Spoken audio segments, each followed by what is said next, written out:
Welcome to the Sports Entrepreneurs Podcast. I'm your host, Marcus Luhr, and today we're crossing over to London in England again to catch up with Oli Slipper, better known as Oli. Welcome to the podcast, Oli. Hi, Marcus. How are you? Great. Good to connect here again, and looking forward to spending a good hour plus here with you and digging deep into your exciting career, which you've had and still having, of course, by, the different roles you've played over those years. So, most people would probably know you from your days with Perform, now Stats Perform, of course, as one of the co-founders and, longtime CEO of the company. And we're definitely going to be talking about it. And of course, we had some of your fellow colleagues there from John Glazier and Andrew Coker on the podcast before as well. So I'm sure we'll hear some other interesting angles from your side. And then, of course, we'll touch on where you are now with Pitch International as executive chairman and plenty other roles you are still holding in some executive, non-executive roles, and of course, maybe other business if you've started over those almost over 2 decades now in the industry. So should be fun, and I'm looking forward to hearing your stories. And as always, as we always do, we start right at the beginning. Coming out of University of Manchester here in '98, I believe, playing a bit of cricket here and there as well, and then starting with Accenture. Why don't you talk a bit about it? Yeah, well, growing up, I was a very keen cricketer. I played in the Surrey youth teams from sort of under 16 and onwards, and had a very good few years in my last few years at school, and was asked to sign professional terms when I left school. So I had a 2-year contract, and which was, I thought at that point I was on, an upward mission to be the future England captain. Sadly, it didn't quite work out as I had envisioned in my dreams. But I had a brilliant couple of years playing professional cricket at Surrey, managed to get on tours to Australia, South Africa, met lots of friends for life. And I think if I look back on it, my sort of pint half full would say, it was the wrong time, the wrong place. There was such a talented squad, and I found the transition from amateur cricket to professional cricket overnight a little bit of a struggle. The sort of the pint half empty version would say I just wasn't very good, and they found that out. And after a couple of years, they released me, and I, carried on playing cricket for the next 20 odd years, playing amateur cricket for Weybridge and stuff. But it was a brilliant start to, my sort of working life. And I think probably, having that on my CV was certainly quite influential in me getting my job post-university at Accenture on the graduate scheme. And, if I look at my own hiring career, I always look for team sportsmen, because I think they generally, if you've played team sport to a relatively high level, whether that's in your first team at school or university, or you're still playing a high level of amateur team sport, I think it gives you that sort of added edge over someone that hasn't done that, because it shows you can adapt, you can get into a team, and you can be someone that is sort of social yet hardworking. And I think those are all the key traits in hiring a young person. Yeah, I agree with that. And on top of, I would say even in general, sportsmen, even if you, let's say, play more an individual sport like tennis or cricket or golf or things like that, where it's maybe not as team focused, I think the attributes coming in, if you played it at a senior level or at a higher level, we've hired, sportsmen over the years as well. I feel they always come with a bit of an edge, right? They know what it means to work hard and really roll up their sleeve, right? Because that's what you have to do if you want to be, top of your game. So I like that too. How old were you when you were playing the sort of pro cricket? What was sort of the age? 18, 19, 20. Right. Okay. Cool. Yeah. No. Awesome. So then, so you finished it. So I guess you did your university at the same time then, while you're playing cricket. Is that how it works, or? It overlapped a little bit in my first year of university, but no, I then.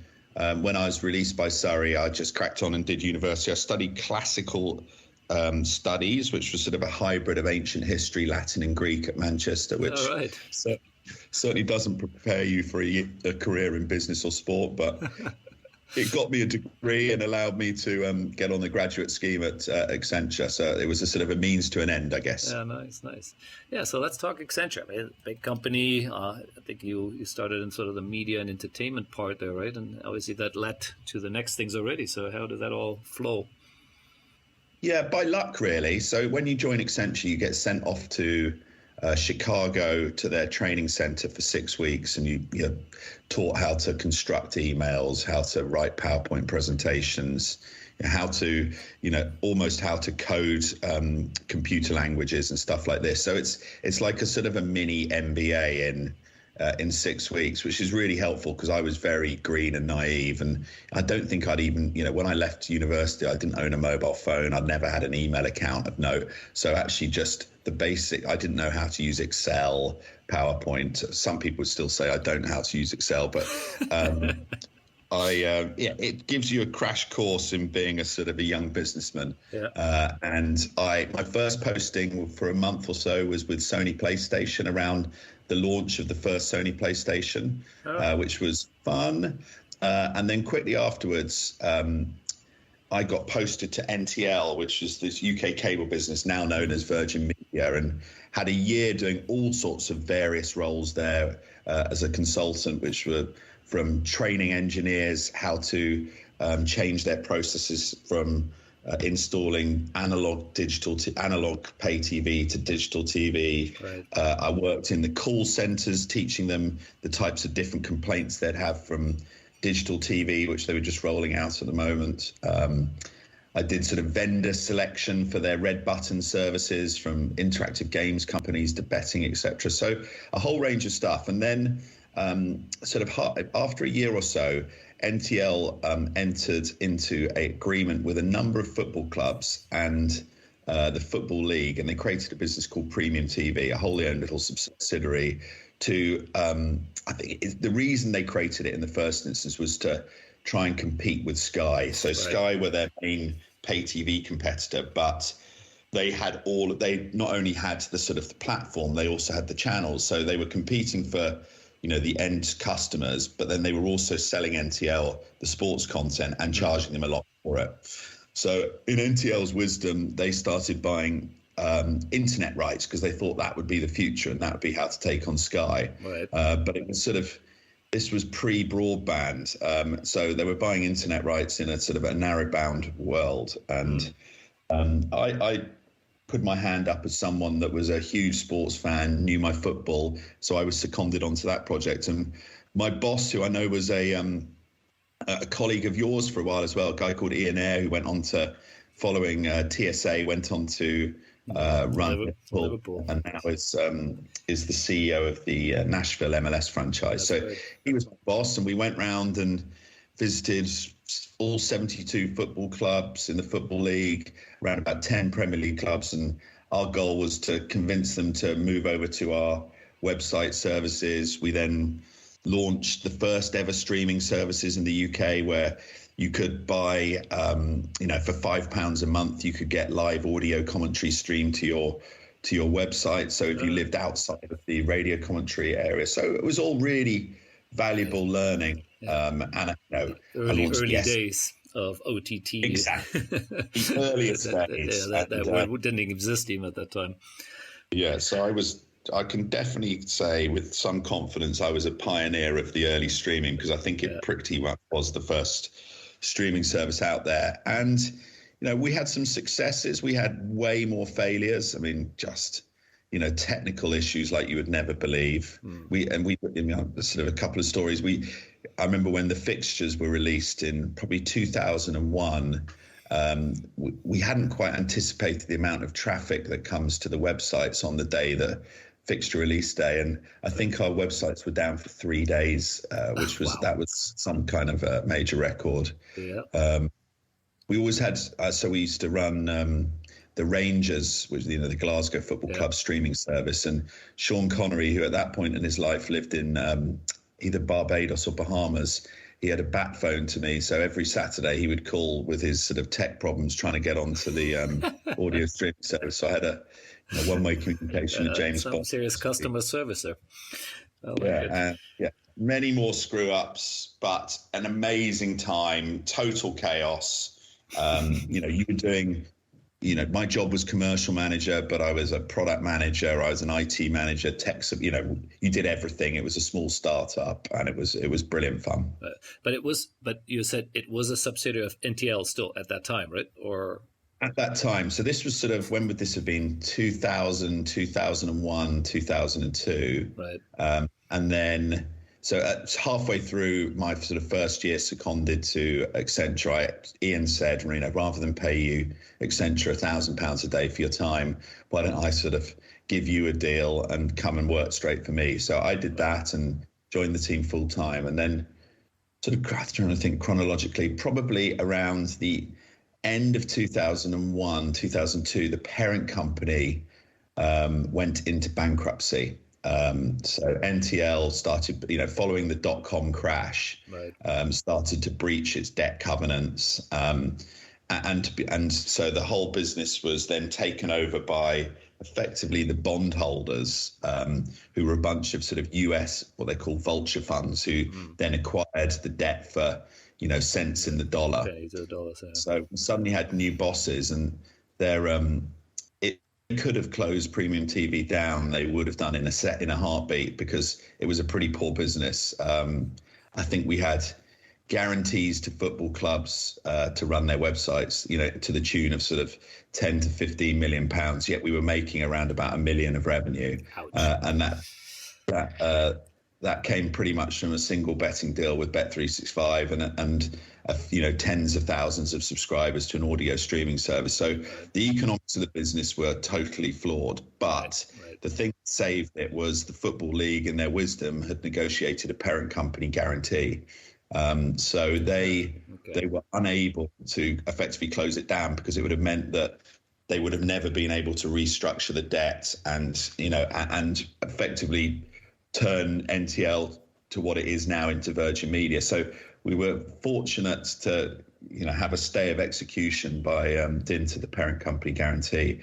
But at that time, so the likes of Ian Eyre, he didn't want to, he was focused on sort of growth and being in a growth business. And I think came and joined you at some point in the heady days of the the Asian sports rights industry.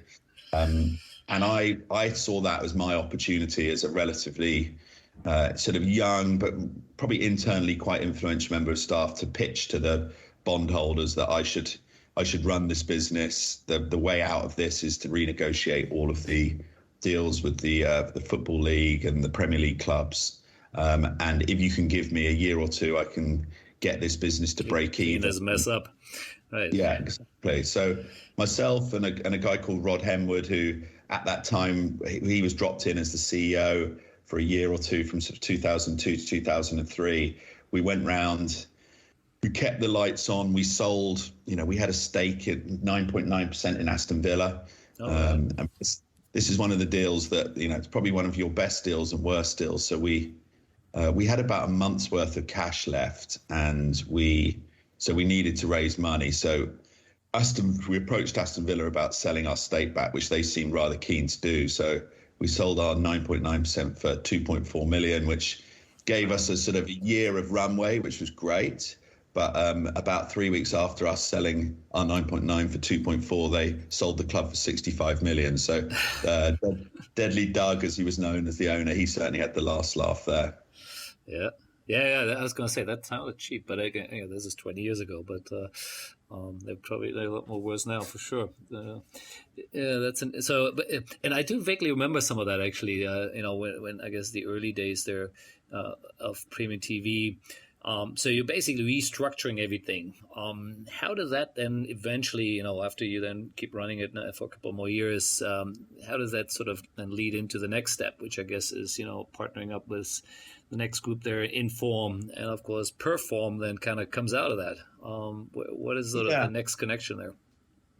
Well, so from sort of, I guess it probably time-wise at around 2004, 2005, we'd restructured our Football League and Premier League deals. We'd sold back the stakes in the company in the like the likes of Newcastle, Leicester City, Rangers, in return for reducing our guarantees and actually getting paid to run the various digital services. With the Football League, we turned the business from a sort of a rights owner to a service provider business with a small revenue share. And so, things were turning around. And I think we probably got to break even in 2004, relatively modest turnover, probably 2.5 million of turnover. And that's where we really started to think, right now, what we are is the pioneers of digital services on the internet. We had the probably number one streaming platform outside of Major League Baseball in the world in terms of the volume of customers we were putting through the business. And I guess there's one or two key things. I remember we were tendering for Racing UK, the UK sort of horse racing business, to run their streaming services, because they had an idea to supply horse races to the online bookmakers. Yep. And we were successful in winning that. All right. And that was really the sort of light bulb moment, because we saw then that bookmakers were willing to pay to show live streaming of horse races on their websites. Yep. And so if they're willing to do that, surely they might look at football, basketball, tennis, etc. So I started working with Simon Denyer, who had recently left IMG, was sort of a competitor really at IMG. He was running the digital division there. And we sort of created a couple of partnerships on the streaming side. He went and acquired rights. And then we, obviously with our bookmaker integrations, then supplied all of that content into the betting websites. And there was so winning that Racing UK thing was critical. And then Bet365, who were, our partner on the Football League betting websites, Simon and I remember probably it was around 2004, went to see John Coates, the CEO of Bet365, and pitched him an idea of all this other football. And I remember he sort of quickly at the end of the meeting said, right, I'm in. And that really, so we were so intrinsically linked as businesses, we then needed to find a way of sort of putting the two together, because ultimately we'd have ended up probably competing against each other if we hadn't sort of merged. Right. So I'm trying to think, the Croker then came into the picture, because he had called me some probably months earlier saying Sport 5 are interested in acquiring Premium TV.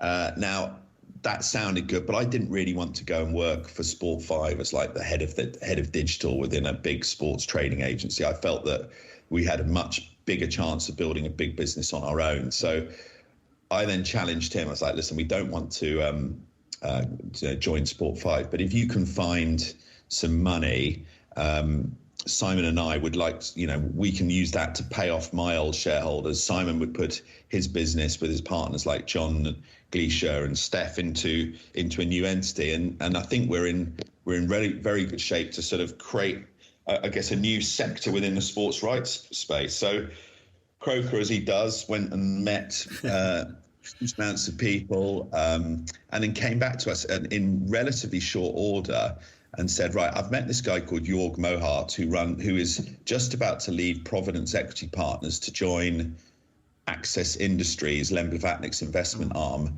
with a view to investing in sports, tech, and entertainment. Right. So I remember the sort of day after we met him at Andrew's kitchen table, and he's like, yeah, I'm in.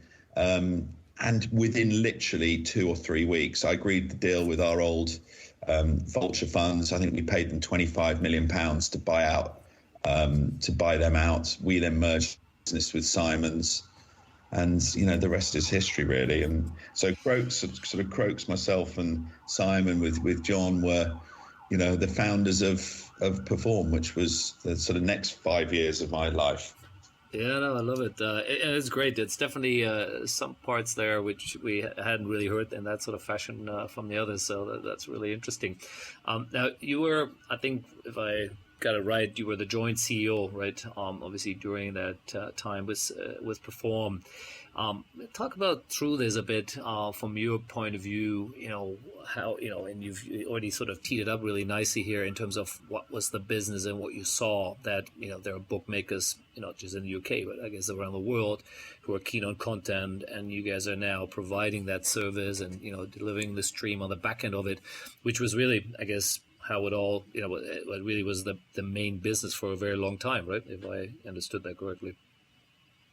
Yeah, it certainly in the first instance, there were two real parts to our business. There were tech services. So we continued to run the websites and the streaming services for the likes of the Football League, various Premier League clubs. We expanded our range of partners to the likes of the ATP Tennis Tour, the WTA, World Rally Championship. And actually, when we were going to acquire rights for streaming services for the bookmakers, we said, well, given the fact that we're ingesting all of this content, we are encoding it, we have the technical capability to run these digital services, why don't we also build and run your own OTT service or your own sort of web and mobile streaming services? So it was a sort of a combined pitch of we'll help you create tennis TV or, FEI TV or squash TV, whatever it was, and then exploit your rights worldwide for the purposes of internet betting. So it was a sort of a dual sale. So those were the two parts of the business. Quite quickly, the betting side of the business, it looked that was really the key growth driver. And I think we put our business together in 2007, and we pretty much doubled revenue every year for the first 4 years. So we went from 10 million combined sort of premium TV and informed turnover in 2007. It was 20 in 2008, 50 in 2009, 100 in 2010. So it was an amazing period of growth, and that ultimately led to us, providing a sort of a partial exit to the shareholders through an IPO in 2011.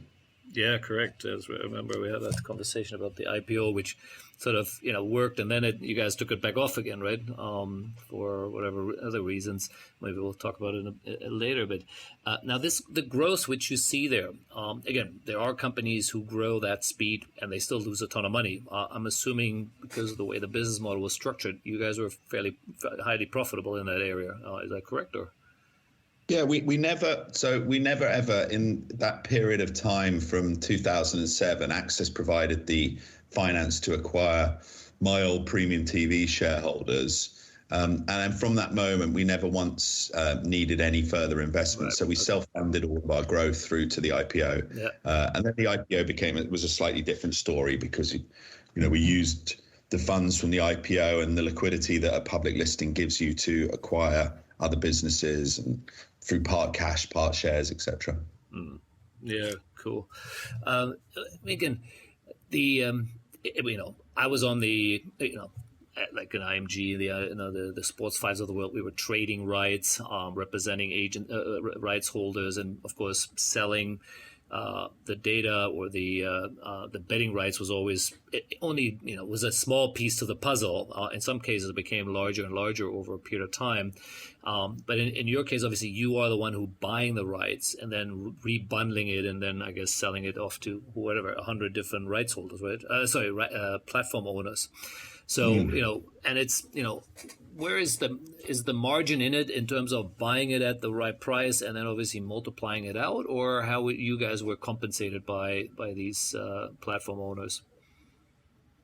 Yeah, I guess the key to the economics there were having probably the higher profile the right, the lower margin it was in isolation, but in sort of aggregation, if we were able to acquire, I don't know, let's say Philippines basketball for $100 a match, and we might have made a sort of a 500% margin on that. Right. But, Serie A, we were making a 15% margin on. But actually, in the combination of all the content together, gave the bookmakers a 365-day a year, 24/7 streaming service. Yep. And so, where that's really the key to it was ensuring that you had content every hour of every day, so that if someone logged onto a betting website and didn't have a specific idea of what they wanted to have a bet on, they could just say, oh, there's some ice hockey from Finland. I'll have a look at that. I might have a bet. Yeah. And that was the beauty of the business model. We were able to, we didn't sell anything in isolation. So if we had been forced to go and just sell like a traditional agency model had been. Let's say, you have 5 sets of rights. I want to sell Bet365 Filipino basketball. They would have no interest whatsoever, because they would need someone to provide that in an encoded format, integrated into their video player. So what we did is create a massive content and sell it as an entire package. So bookmakers would come in, and I think our minimum commitment by sort of 2011, 2012 was to take 10,000 events off us. Mm. Yeah, that makes sense. Now, again, I'm assuming you're not really taking risk when you buy the rights, because you already know that you have the taker on the other side, right? So it's not about, you don't really have to play the arbitrage game as much as just bringing the content in for the right price. Is that correct? Certainly in the early days, when we were fortunate really that the real period of growth for Perform was 2008, 9, 10. And that sort of coincided with the financial crash. So we had very little competition. So we were able to sort of acquire rights pretty aggressively, because quite more often than not, we might have been the only person out there talking to them. Right.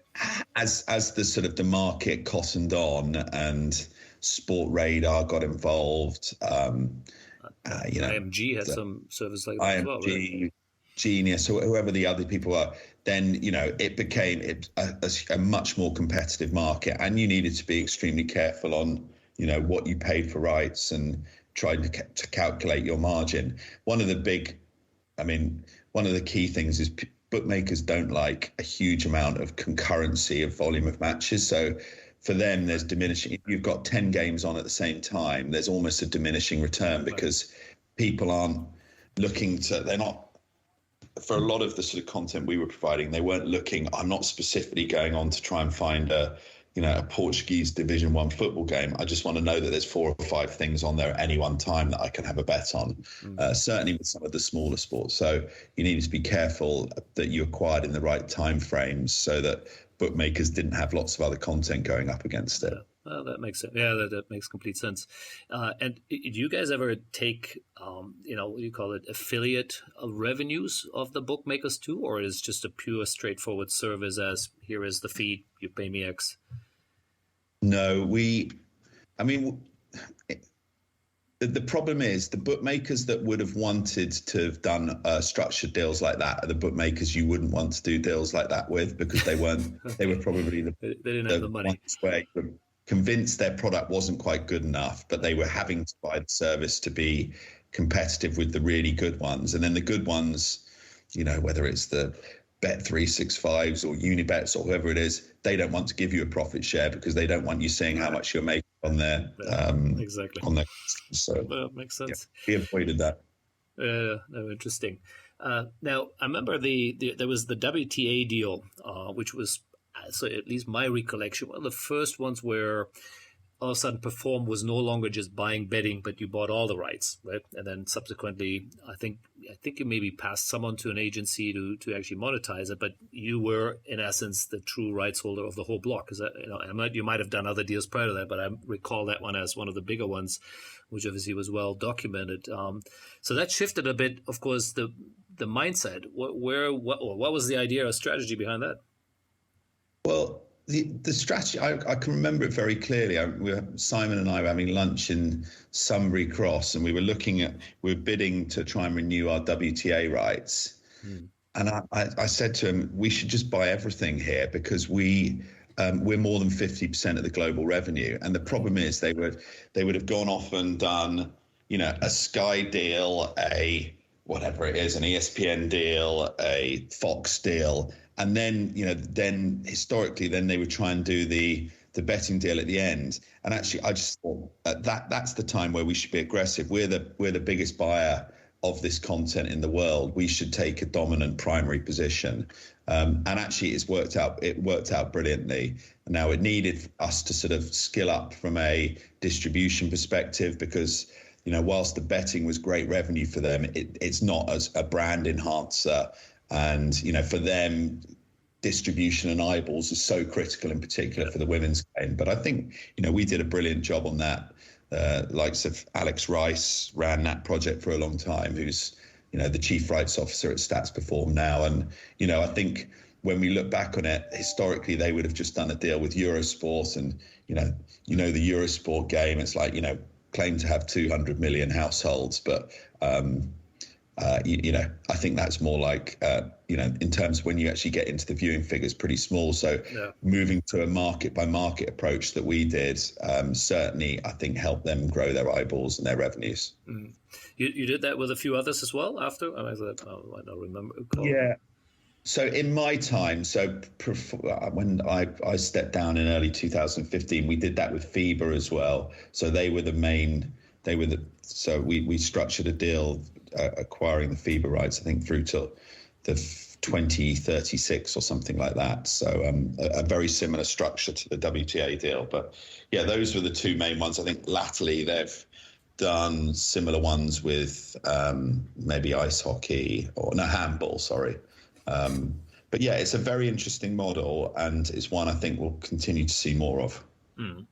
Now, obviously, we can move sort of a bit along, and again, it may be already after you had left, but I'm certain, still being involved in other forms as a maybe non-executive director or sole shareholder, you would know all these stories.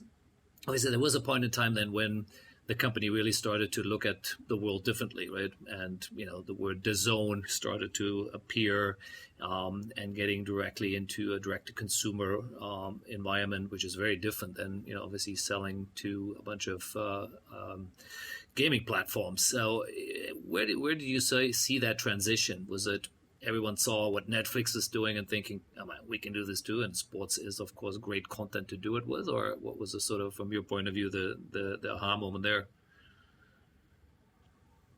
It was driven by two things. So it was driven by the massive success of Netflix and the way that Netflix, starting as a DVD service and then launching streaming in the US, to some, to significant successes, and then rolling out extremely quickly worldwide. I think that intrigued us. Mm. And then the other, I guess, driver behind the DAZN launch was looking at various markets around the world where pay TV, was still dominated by a single player, or a sort of a very cozy duopoly. And so we thought that there was, our strategy there was we should go into markets where rights inflation hasn't ever really kicked off, disrupt the market, create a streaming service. And if we can do that in 3 or 4 key markets, then we might get the rights buying muscle to start taking a look at rights from a global perspective. So that was, I guess, it was looking at distressed media, sports media rights markets, and the success of Netflix, and sort of combining those two factors to look at launching DAZN. That makes sense. Just a more technical question a bit. Latency. Delivering live stream content over the internet. It's getting easier now, and one day with 5G it'd be fairly standard stuff. But again, the days when you started, and I'm not talking all the way to 2002 where we talked about earlier, but even in the 10 years ago, it wasn't always as simple as it sounds like. And when we launched our own OTT platform, even we saw those challenges there. When you deal with these betting companies, you obviously can't do in-game betting unless there is no latency, or you just going to get hammered. How does that actually work? How do you guys overcome that? Or there was no in-game betting; it was just purely betting on regular odds, etc. No, it was. I mean, we spent a huge amount of time and effort working on latency reduction. We used a technology called flash streaming that would be suitable for large screen, ultra HD streams, etc. But it was perfect for the bookmakers. So in limited size windows, the likes of a mobile phone, half screen mobile phone, or a quarter screen Mac sort of window, the streaming quality was fine, and the latency we got down to, I'm going to say 4 or 5 seconds, which was comparable in many ways to the satellite television feed. So worked perfectly well. The only sports that in the early days we kind of struggled with, the sports that were so quick, the likes of the likes of certain darts players threw the darts extremely quickly, which made trading the match, the sort of current game or the current leg quite difficult. So the bookmakers adjusted it and would trade the next leg. But no, generally we found that was fine. Actually, from a DAZN perspective, I know one of their early challenges was latency as well, believe it or not, because people, have mobile phone alerts, and that might come. Let's say if the HD stream was a 30-second latent stream, you'd be getting your alerts quicker than the goals are being scored, and that's quite a frustrating user experience. Absolutely. But I haven't caught up with it recently. I'm sure the world and its dog, as live streaming becomes much more important, is working on latency, and I'm sure technologies will bring that down.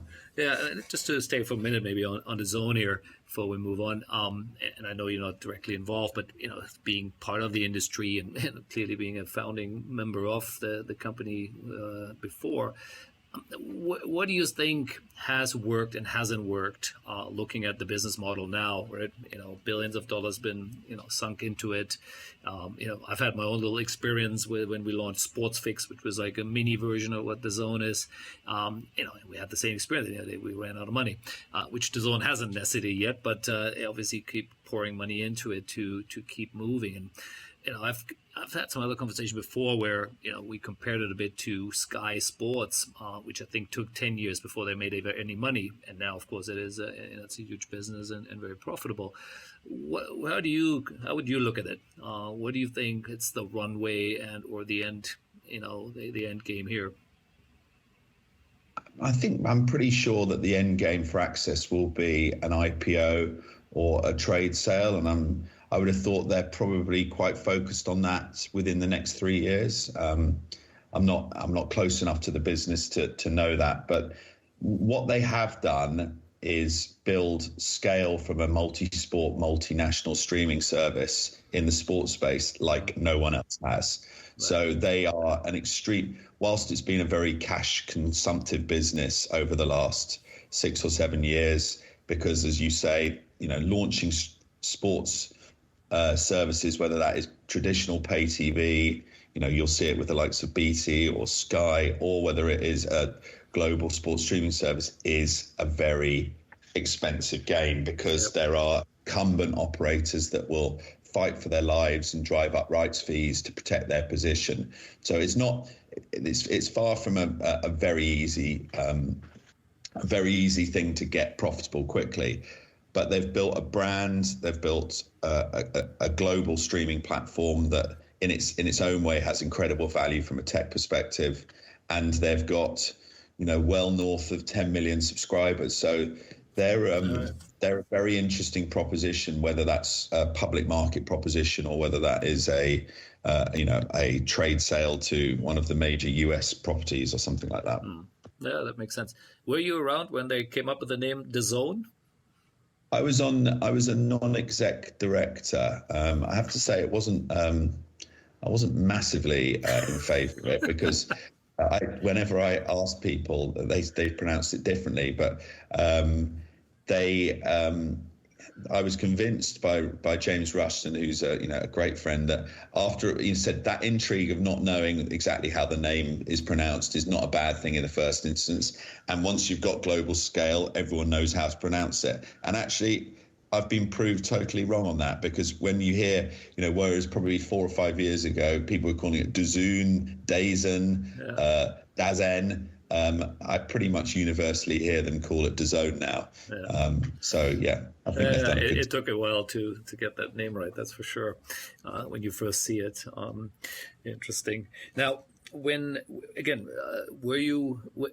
you leave before the split of Stats, Perform, and DAZN, or were you still around at that time as well?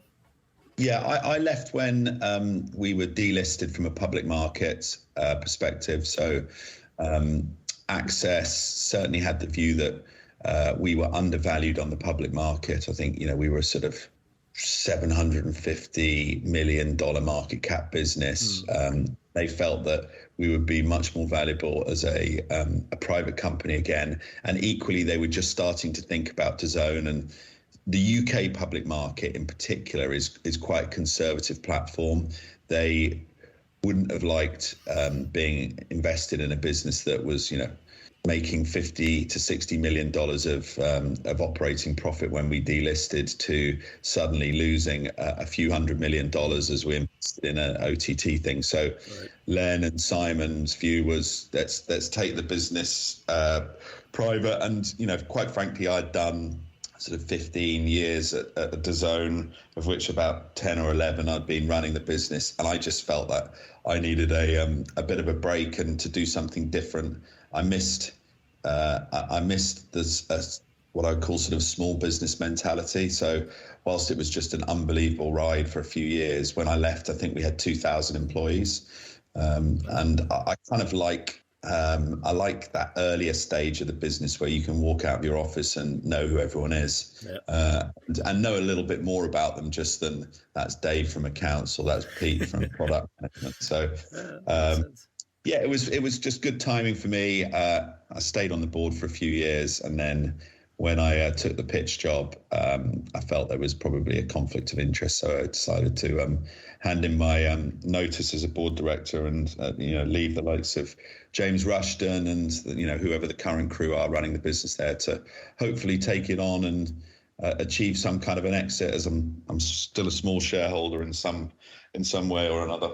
Mm. Yeah, amazing. No, I mean, great. And I think we covered some good new things which we hadn't heard so far. So I think we had a nice run around the Perform world here. So let's talk live after Perform. You already mentioned it, Pitch International, but you also, like you said earlier, you like the kind of startup environment. So you did found a couple of companies. I think you were a founder of PickGuru and a co-founder of Masomo.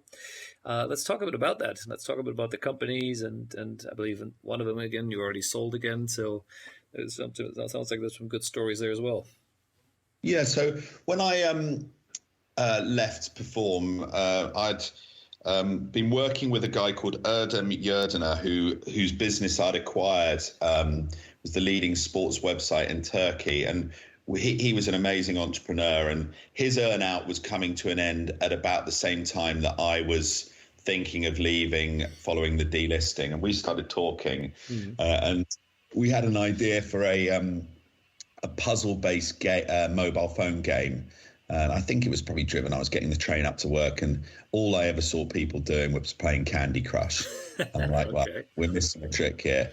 So we created a game called Draw Path. It's still in the app stores now. And it was a sort of a social multiplayer puzzle game. I still play it every single day of my life. The challenge was there weren't the tens of thousands or millions of players that agreed with me how good a game it was. So ultimately, it didn't really work. But what we had done, sort of using my network, following sort of the heady days of Perform, knowing the people at Google, Apple, the App Store, all these sort of people, we built ourselves a sort of what I would call a very valuable network in the games sort of ecosystem. And Erdem and I met another game studio called Ismo, who had a really interesting football game called Head Ball. And I think at that time we'd sort of sadly acknowledged that our own game probably wasn't going to scale to the heights we needed it to. So we said to Ibrahim, the owner of Head Ball, why don't you merge with us? We'll leave the cash in the business that we've raised. We've got the connections with corporate finance, the app stores, etc. You've got a brilliant game studio, and you know how to build a sticky sports game for the sort of the global audience. Right. And we did that, and it was just an amazing story. We had a small team based in the UK in an executive box at Surrey County Cricket Club, and 30 odd people based in Izmir in southern Turkey. And over a period of sort of 2 or 3 years, revenue started to, really grow quickly. We started getting some some corporate interest. So eventually, so that we started it in 2016, and we'd sold the business by 2019. It's a business that makes tens of millions of revenue, tens of millions of EBITDA. A fantastic business, and almost sadly, the final pay or the final earn out finished at the end of 2021. So we're now no longer involved. If any game studios are out there are looking for investment and have got a sticky game, give me a call, because it's an amazing sector, and one with a very small team you can grow very quickly. I mean, I think when you think about the struggles of getting sports streaming services downloaded, to give you an interesting stat, we had over 200 million global app downloads in a 4-year period. Wow. Of Head Ball. This is the particular game we're talking about. Wow. Yeah, so we reached million downloads. Yeah, that's huge. We reached a very significant, part of the world's population. That is very large. I mean, if you look at the big games like Fortnite or others in that similar sort of mobile space, they are for 500 million downloads. So at 200 million, that is, you're right in the mix there. So I can see how you're talking about tens of millions of revenue. The revenue stream is it a free to play game and you purchase stuff inside, or is a subscription game? 50-50 advertising and in-app purchases. Okay, right. So what do you buy in the app? You buy skins and things, or what do you buy? Skins, yeah. So you upgrade your, you upgrade your players' boots to get you more power in your kick. You upgrade your players' hat to give you a harder header, that sort of thing. Okay. Yeah. Okay, I got it. Cool. Oh, yeah, I got to go check it out. I have to admit, I'm not one of the 200 million yet, but I will go download it later. That's very cool. I didn't know you were part of that. So, again, besides being, I guess, one of the co-founders and helping put it together, what is the sort of other, maybe some learnings there you have from it? How did you drive the global growth? Is it organic? Is it, you do certain marketing in the digital space, or how do you really make sure that all of a sudden you have these huge audiences there? Well, the key to having a successful mobile game is something called K factor. So for every user you acquire via, most of our users came through 3 different means. Instagram, Facebook, or programmatic. So you're buying advertising and you're trying to acquire a user at around a £1 per install. Mm-hmm. And then the key to a strong success from a games perspective is you want every single user that you pay for to get you at least half a user through word of mouth. Okay. And if you can do that, you're onto something. And then there's I guess the tsunami effect is if you can then get big enough so you get on the App Store charts. Right. So you want to then try and sort of get into the top 10s or top 20s for puzzle games and that sort of thing. And if you can do that, then people will find you organically as well. So I just learned everything. I knew nothing about the app economy, and through those sort of 2 or 3 years working with Turkish colleagues there, it was just brilliant, and learned a huge. I'm quite deep into the gaming and esports space over the last several years as well, and less a bit on the game developer side is what you're talking about here, but in other areas. And it is a fascinating space, and there is some overlap, of course, again, to the traditional sports world in many ways. So it's definitely an exciting area to be in. Yeah, we'll talk more about it in the future, but let's touch on a few other ones. I mean, this is clearly a great story. We could spend more time there, but I know there's a few other things I wanted to cover here. Let's talk about PickGuru. That's another fun one here from the, at least looks of it, of what you guys are doing. Yeah, so we, during lockdown, I was with my colleague, John Owen, who is the founder of Pitch, and we were in the office. Not many of us were in, and we were looking forward to the Masters, the sort of in 2000, and when it would have been November 2020, the rescheduled Masters from the one that was called off earlier in the year. Mm-hmm. And we decided to sort of create a spreadsheet-based competition. So we sent it to a few colleagues and a few mates, said, right, it's £50 to enter. What you have to do is, we've categorized the golfers into 8 different categories. There's like the former winners, the major champions, Ryder Cup legends, top Asian players, etc. Mm-hmm. You pick one for each category, and the person whose 8 picks had the combined lowest finishing position would win the pot. Right. Okay. And it went viral. And so the night, we sent it out to a few mates, and the next thing I knew, I had 30,000 quid transferred into my account from the majority of people. I had no idea who they were.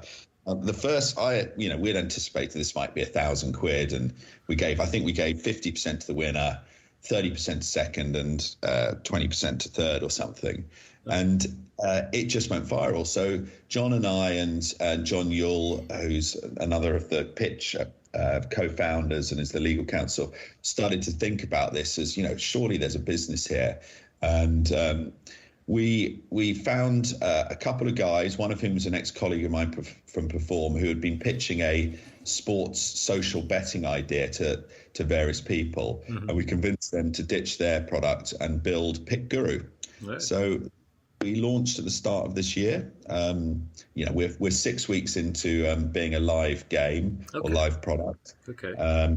Got a big build up to the Masters in April this year. So if anyone, we've got the Players Championship. I'm not sure when this podcast will go out, Marcus, but the Players Championship starts tomorrow. So we've got sort of a £2,000 guaranteed game for the players. We're launching our very own version of paid fantasy. So we'll have really interesting paid fantasy games. We'll do season predictors for things like the Premier League, Champions League, top European league. So it's going to be the whole ethos of the game, of the app, is sports predictions amongst your mates with a few pounds or dollars to make it more fun. Right.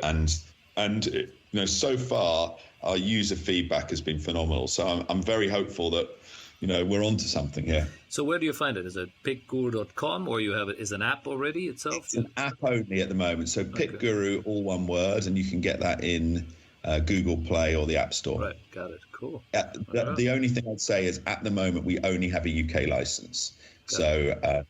It'll take us, a year or two to start expanding our footprint globally. But right now it's a UK product. But anyone that's listening and wants to have a go, and let me know your thoughts. Yeah, definitely. We'll go have a look at it. That's cool. So let's cut. That's maybe as we wrapping up sort of the business part of it here. Of course, we got to talk about Pitch International, which you joined a couple of years ago as the executive chairman. Executive chairman only means you're actually doing some work from the sound of it, right? You're not just there as the sort of honorary man. So what exactly are you doing, and or of course tell us a bit the latest on Pitch and all the good stuff you guys are up to. So when I say exec chairman, I'm really running the business. So John Owen, who's the founder, and myself, probably quite a similar scenario to Simon and myself in Perform Days. We run the business together. We share an office. We talk, most of the day about, how we grow it, where to take the business. It is a phenomenal business, one that sort of almost creeps under the radar, because I think Pitch's mantra over the last 20 years since it was founded was to sort of let our clients take the glory, stay under the radar, don't raise our head above the parapet, and just deliver well for both broadcasters and rights holders. And it's been a business that has done that extremely well. In a period of time where we've seen agencies make huge mistakes, whether like overbuying rights, agencies in a competing against sort of global broadcasters, thinking that they'd have leverage, and we've seen the demise of the likes of MP Silver. Yep. We've also seen some of the bigger agencies make massive errors on major rights acquisitions. Yep. And so Pitch has just continued to grow steadily, to build an extremely robust business that delivers for rights holders. And it's been, I've just absolutely loved every moment of it's nearly 4 years, bizarrely. I joined in 1st of October 2018. So I've loved those times.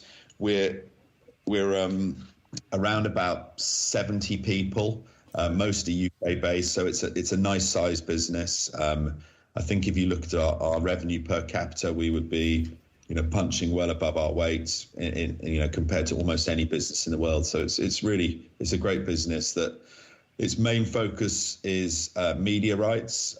So we're I'd say we're the leading seller of domestic English football around the world with our partnerships with the EFL and the Football League.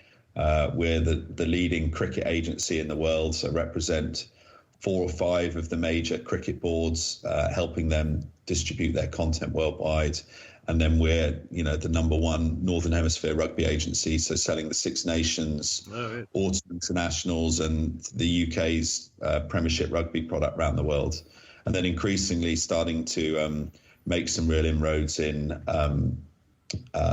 golf. We have 2 of the 4 majors now, and something that I'm particularly proud of in women's sport. So one of my first things that we did when I came in was invest in a women's sport infrastructure. We could see that interest levels were growing.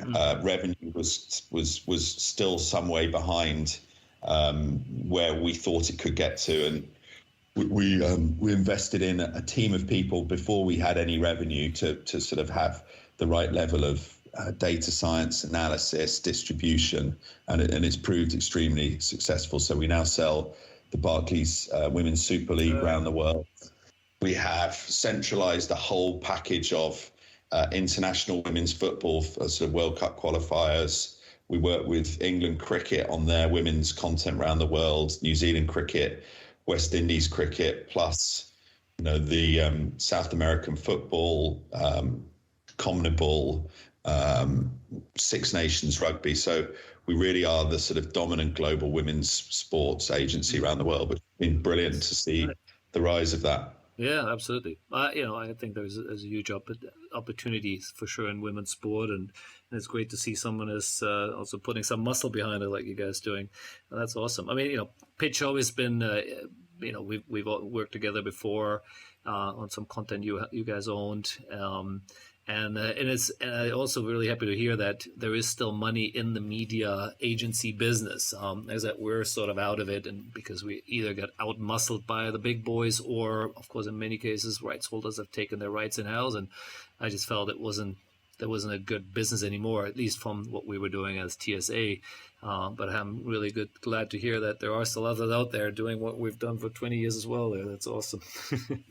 Yeah, I mean, I guess that probably from a TSA perspective, Asia is definitely the most challenging part of the world right now for any agency or generally any sports rights holder. So your exposure to that part of the world probably wasn't particularly helpful. Yeah, I never looked at it that way, but you're probably right. It is the market has changed dramatically here, and it's gotten very, very hard for sure. But so outside of the the rights trading business, what other parts would you is Pitch doing, or is it is that sort of the majority of the business?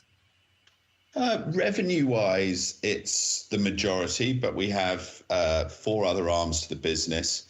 Sports documentaries. So we are one of the leading doc makers in the sports space. In the last year or so, we've produced the Pele doc for Netflix, the Andy Murray doc for Amazon, the All or Nothing series for the Brazil football team for their Copa victory in 2019. Right. So we've got, and then at the moment, I think we've got 4 or 5 projects on the go with the likes of DAZN, Sky, Netflix, Amazon. So we're working with some of the big distributors around the world and creating some really fun sports films, which is quite complementary to our media rights business. Sure. Then outside of that, we work with a whole load of brands on the sports sponsorship side of things. So recently hired Dan Kiddle from the FA, who ran commercial partnerships, and he runs that division for us, which is a mix of sort of buy side and sell side sports sponsorship work. So we're currently working with the EPCR, which is the European Champions Cup rugby, selling their title sponsorship. We are working with a bunch of other brands, advising them on their global sponsorship side of things. So that's an area of the business that is definitely growing for us, and where when I sat down with that team yesterday, and we've got quite an aggressive hiring plan, and think that there's some good opportunities for us there. We have an events business as well, which has probably been the area that's been most affected by the sort of last 2 years of COVID. So I'm trying to think what, our main client there is the Brazil national football team. So we take them, we run and manage all of their friendlies. I just had Philip from Kentaro on. He's the podcast which would be releasing just before you, and obviously that's exactly what Kentaro did, for a long time. So effectively we're quiet. So following Kentaro's sad demise, we acquired that contract from Qatar, or we took over that contract. So yes, he created the idea, and we've continued to run and operate it. Great to see. That's a nice follow-up then here. That works well. That's awesome. Well, it looks like you guys got your hands full there, and with a team of 70 people there, that's, you need to make some money. That's not a cheap setup, especially if they're all sitting in the UK. So wish you all the best in the continuous success there. And we'll have another conversation on something I mentioned earlier, a little game we're doing here in Asia where I might need some help. Sounds good. Now, before we kind of wrap it up here, I wanted to talk a bit about a couple of other things you're doing. I want to pick on a couple of investments you have, and then, of course, a few non-exec roles there, which are all equally interesting. So we got another 10 or 15 minutes maybe to cover a few things here. So which one do you want to talk about? Play Sports Network, Cage Warrior, Marshmallow. You invested in a host of interesting businesses here. Well, I guess it's a sports one, so we'll keep it sport related. So, Play Sport Network, which is most commonly known as GCN, the Global Cycling Network, that was been a great fun investment. We exited that to Discovery in 2019. It was myself, Andrew Croker. That's right. Yeah, I remember Andrew was talking about it too. And we worked with an unbelievable entrepreneur, a guy called Simon Ware, who set the business up, and it was just awesome because the business grew quick. I learned all about how to monetize YouTube, which I had no idea before, and created a number of friends for life. And we'll end up doing more things together. Simon, myself, Andrew, and another friend called Michael Lavelle, who was also on the board, who was runs Citibank in Europe. So that was great fun. I can't claim to be a cyclist or particularly interested in the content as such, but I definitely learned about the business of monetizing free-to-play video on the internet. Yeah. Now I recall that I had some conversation, and Claude Rubal obviously had a little bit to do with your success there, I guess. One of the first deals I think he helped broker was YouTube. Exactly. So Claude and Stephen Nuttall were helpful to give us one of those original creator slots on YouTube. And unlike many of the people out there, that we were given a grant of whatever the financial figure was. Most of the sort of the old school businesses, and I think probably Perform was guilty of this with a deal we did with Gold, just trousered the money and didn't really invest in the content. GCM pumped all of the money that Google had granted or YouTube had granted us into content and production and talent and more. And off the back of that, created a really successful business with, across all of its social platforms, more than 10 million social followers. Yeah, amazing. Now let's go from cycling to the Cage Warriors, which I'm assuming is MMA here. How do you get into that one? Well, that's really just part of the network. Kaz Knight, who was an old client at Chelsea, he had started consulting for a guy called Graham that was the CEO of this up and coming MMA promotion called Cage Warriors. Kaz then did a sort of a friends and family round to take the business to the next level. And, there will be plenty of shareholders on that roster that you will have heard of, whether it's Mickey O'Rourke, Aidan Cooney, Richard Fitzgerald. I'm probably missing plenty of people out here, but lots of people from the sports rights industry put a few quid into it. And it's been a really good investment. We're now, I think, we went from doing 3 or 4 shows in our first year. My understanding is we'll do something like 14 shows this year across the UK, Scandinavia, Benelux, and the US. So it's been great. I mean, I have to say, I'm not a particular fan of the end content. Again, I'm not like MMA is not a sport that I particularly like watching. But you're a cricketer, I get that.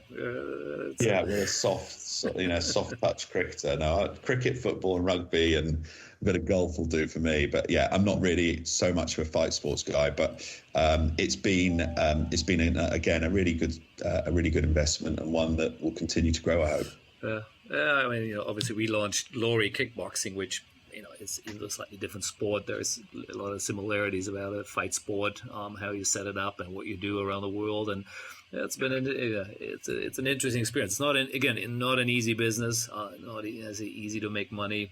I'm sure COVID hit them as much as it hit everyone else in the events business. So, good to see that it's continuing to grow there. So, well, let's get back a bit into your world then of cricket, which is one of your sort of non-exec roles, I believe, with the England and Wales Cricket Board.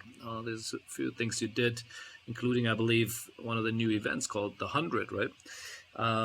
Tell us a bit about it. I know there's a big event. I read a bit about it, but I'd love to understand a bit more what exactly you were doing, as well as, I guess, what the event is all about. Yeah, so I was asked to join the board of the 100 when it was being conceived, probably 3 or 4 years ago, and in the build-up to the launch of this new 100-ball sort of 2020 style product, City franchise, was involved in providing a little bit of guidance, I guess, to the executive team led by Tom Harrison and Sanjay as to how to launch the product, how to sell the tickets, how to liaise with the counties, etc. on this new product, which was great. Sadly, the first year of it was lost to COVID, but we got it over the line last year in 2021. And at that time, I sort of transitioned out of the 100 board role into being the chairman of the Oval Invincibles, which is the franchise based at the Oval, Surrey's cricket ground, which I just love, because the one thing in my career I've probably never done is actually work on the sort of what I would call the professional side of or the sort of the performance side of sport. So actually, sitting down with, Alex Stewart, who's the director of cricket, and Paul at Surrey, and Paul Danton at Kent, to help sort of select the coach and to think about, our team strategy and our pick strategy was brilliant. And we had a really good first season. So the men's team finished 4th, narrowly missing out on the playoffs, and the women's team won it. So, I'm 1 year in, one victory, one of the champions of women's sport. I keep telling everyone, but I'm laughed away when it said you had nothing to do with it, and the women and the coaching team were the architects of the victory, which is entirely true. But I do like to sort of pretend that I was a tiny part in that victory, which I no doubt wasn't. But it was great fun, and it was brilliant to see women's cricket in particular have such a big impact on the sort of sporting summer in the UK. That's awesome. Now, is the Sixers Cricket Club that is part of this, or this is separate? This is separate. This is a chain of what we call entertainment venues across the UK. So where you book, it's a bit like 10-pin bowling in a way, where you would book a lane and you might have some food and drinks, except rather than booking a 10-pin bowling lane, you book a cricket net, which has a bowling simulator. So someone runs into a screen and bowls you a ball like you're in a packed cricket stadium. It is brilliant fun. We're working with a couple of seasoned restaurant entrepreneurs who owned a chain called Mac and Wild. And again, we've put together a really, really good cap table, likes of a few of us from Pitch, Sir Andrew Strauss, who's the interim head of cricket at the ECB at the moment. David Nash, a former Middlesex cricketer who's got a really impressive sports hospitality and events business. Penny Hughes, the ex-CEO of Coca-Cola in the UK. So we've got a good team behind these two very young, vibrant entrepreneurs, and we've just raised a bunch more money, and I think that will take us to 6 restaurants in the UK. Oh, wow. That's cool. Okay, well, I get the idea. Next time I'm in the UK, I'll go check it out. We'll have lunch there. uh, no, it's fantastic. Oli, this was great. I really enjoyed the journey here through your career and hearing all the stories from how it all started to, of course, the highs of Perform to all the other things you're doing now. And it sounds definitely you're having a lot of fun there. Building new businesses, making money, selling them, and making more money here and there, and reinvesting it into new opportunities. So great to have that chat, and I have plenty of ideas already how we follow up that conversation here. That's brilliant. Thanks so much for inviting me on, Marcus, and look forward to picking up on a few things in the next few days. For sure. All the best there, and we'll talk soon. Brilliant. Thanks, Marcus.